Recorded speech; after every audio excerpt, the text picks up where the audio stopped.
I'm Brody Folk, And I'm Ben Spence. and this is the Pirate Podcast. Today we'll be talking to Coach Zach Keith, and he is the head coach of the boys tennis team and the girls tennis team, but he has been the head coach of the boys tennis team for 11 years, and this is his 16th year at Platte County. Coach Keith, how are we doing today? Wonderful. Happy to be here. This is the first time in front of a live audience here, so this is a new excitement for us. So I'm nervous. He's a little nervous. He's Yeah. under some pressure. The last podcast we had him on, he was in a quiet room by himself. So we'll see how he does under the gun today. So Coach Keith, today we're going to start off talking about you've shown some excitement this year through some articles and some other things that you've mentioned. You said you're very excited about this year's tennis team and what run they can make. What gives you this excitement about this team? We have a lot of guys that worked really hard in the off season. We had a lot of success last year, and we graduated 4 of our top 6. But one of the benefits of having a really strong team last year was some of the guys on JV and C team kind of saw what that success looked like, how much fun it is to compete at that level, and so they worked really hard in the off season. And I'm not necessarily saying that they worked so hard that we're going to be better than last year, but we certainly put ourselves in a position to be good again. So we may be better, we may not, but we certainly, usually if you lose 4 seniors, you're kind of in a world of hurt, and I don't think that's going to be us this year. So what type of leadership do the seniors bring to the team this year? It's we don't have any really outspoken guys. Last year we had Ben Duell, Drake Lucina, who were C-team guys that were outspoken leaders on the team, and even some of the guys that were on varsity that were a little more quiet. They were more like dynamic leaders. This year the seniors are, I would say, the thing that they do that provides the most leadership is they spend a lot of time on the court. They're guys that are staying after practice. They're just good guys that they do things the right way. They play hard. They do the drills the right way. They're very coachable, and younger players see that. And so that's more the style of the leaders we have this year, as opposed to more of lead by example type of guys. Absolutely. Vocal. Every team needs guys that are like that, it seems like. Yeah, for sure. So you had a state qualifier last year, Gavin Nichols. He qualified as a freshman, which is kind of a big deal. It's hard to qualify in tennis, I understand, as a freshman. Even in general it is, but as a freshman it's even more impressive. He's returning as a sophomore. You said he's made great improvements in the weight room this offseason. He's added some muscle. What aspect to the team does he bring in leadership, being kind of a younger guy, but you're number one? Yeah, he's somebody who, since day one, I would say, has been a really good teammate.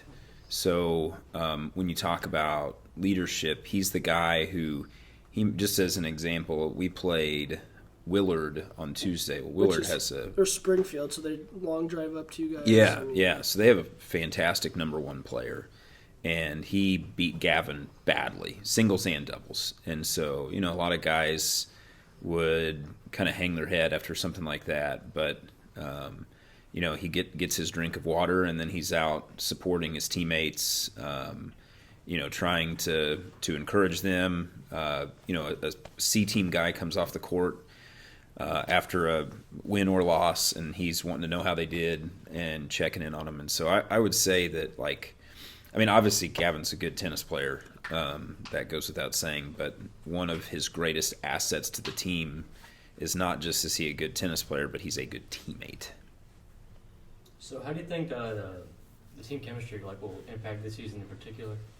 Yeah, it'll be good. The guys, I think sometimes the guy, especially the varsity guys that have spent a lot of time together, they're a pretty close group.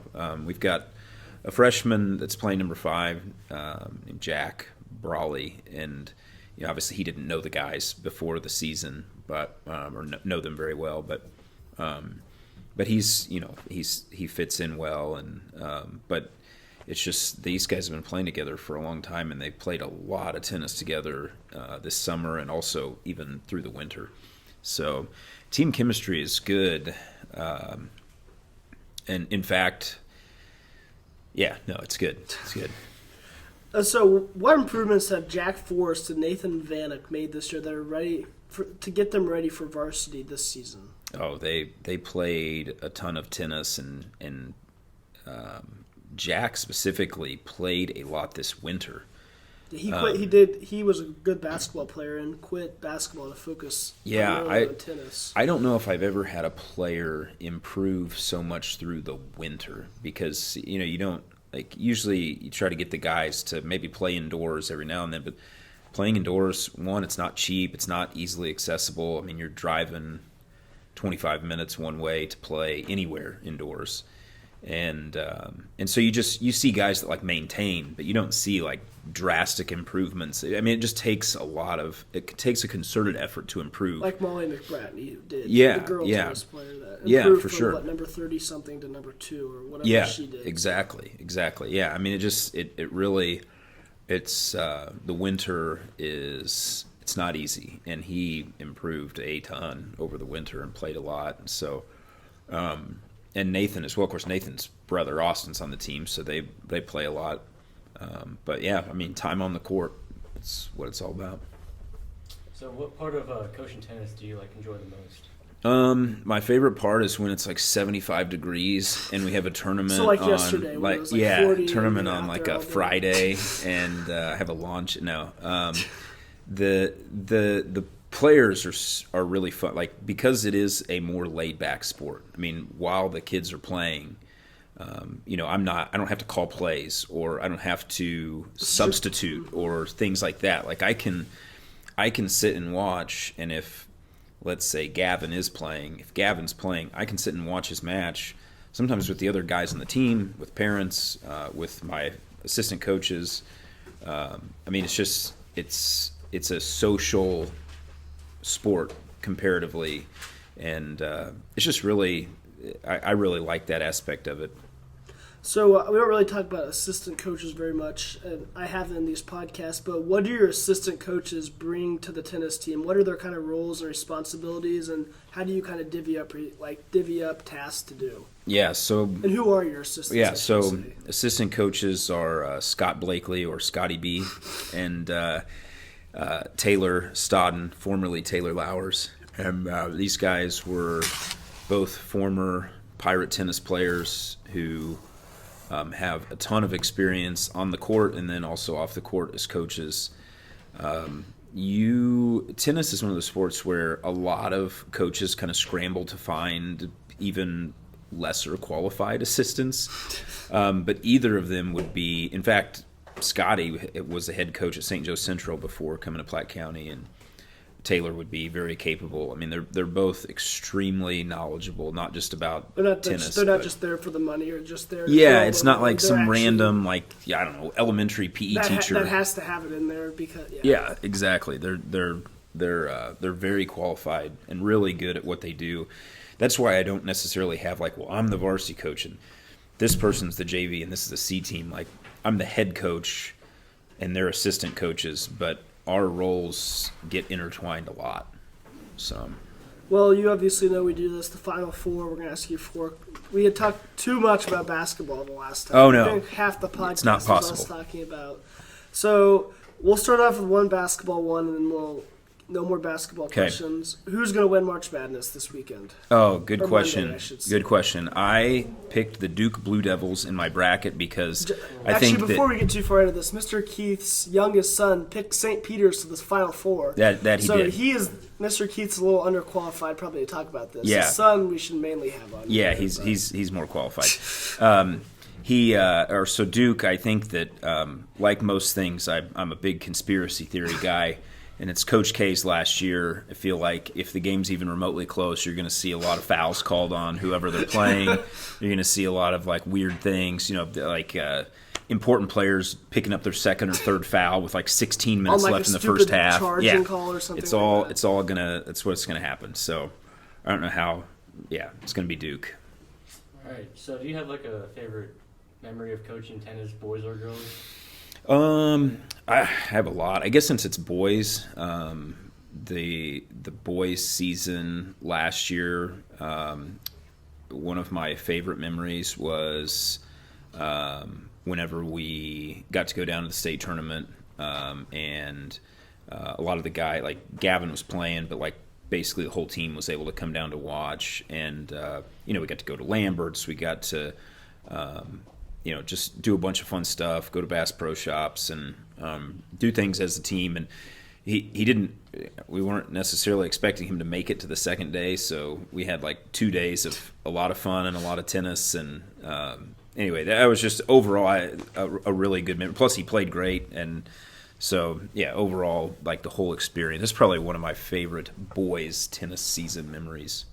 So, who is the best tennis player to ever come through Platte County during your tenure? I should say boy tennis player. You put them all in a bracket. Who's like a March Madness style bracket? Who is the best player? Well, I would put Jaron Cook as probably up there somewhere. Now, I would say